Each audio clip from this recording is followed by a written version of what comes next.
газовая плита в исправности, все комфорки работают нормально. Все в порядке, газовая плита исправна, утечек нет, выносит вердикт специалист газовой службы. Кроме того, без внимания газовики не обходят и отопительные котлы. Здесь проверяющие нашли незначительные нарушения, которые, тем не менее, необходимо исправить. Так скажем, из несущественных нарушений, то есть подключение газового оборудования высокой мощности должно производиться сильфоновым шлангом, то есть металлическим. То есть, так скажем, раньше допускалось использование прорезиненного шланга. Ну, так скажем, это нарушение не столь значительное, но при наличии утечки газа, то есть при современном монтаже, требуется еще устанавливать систему загазованности, которая будет сообщать об этом.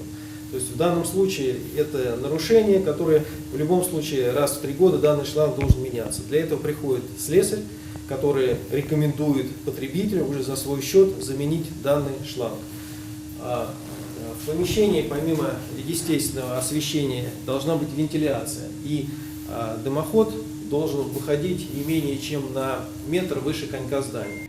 Специалисты выносят предписание устранить нарушения в короткий срок. Так будет безопаснее. Газовики обходят каждый дом и беседуют с жителями, объясняя, насколько важно вовремя выявить утечку. Этот дом, к примеру, отапливает старый котел, но особых нареканий к нему не возникло. Правда, дымоход придется поменять. Закрыть будет важно, и дымоход чуть-чуть выше вам надо поднять. Это хотя бы отдать ваше доли, тягли, и только бахрахуда и колено лучше сделать. Далее слесарь проверяет газовую печь, пшикает мыльным раствором, проводит нехитрые манипуляции и отмечает, что утечки нет. Печки идеально работают.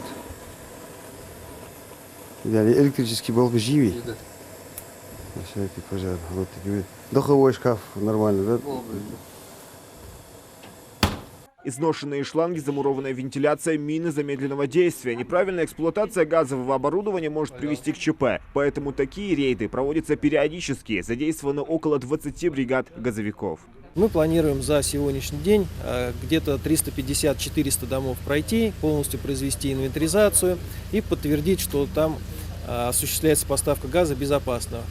Также параллельно производится оформление договоров на техническое обслуживание. Для этих целей приглашен специальный специалист сторонней организации, который подтверждает, что вентиляция и дымовые каналы соответствуют установленным нормам.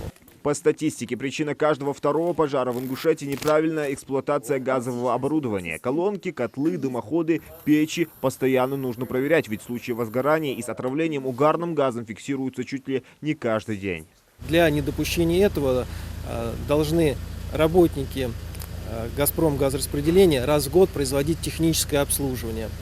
При этом обязанность за выполнение на платной основе именно этого технического обслуживания и предоставление актов о состоянии дымоходов по Гражданскому кодексу возложена на собственника жилого помещения. Поэтому мы рекомендуем раз в год обязательно либо вызывать, либо допускать, если приходит контролера и слесаря для проверки правильности использования оборудования. Специалисты отмечают, никакие проверки не заменят элементарную осторожность. Поэтому будьте постоянно начеку, следуйте требованиям ГОСТа и не подключайтесь к газопроводу кустарным способом. Зелимхан Калоев, Мухаммад Билакиев, Новости 24.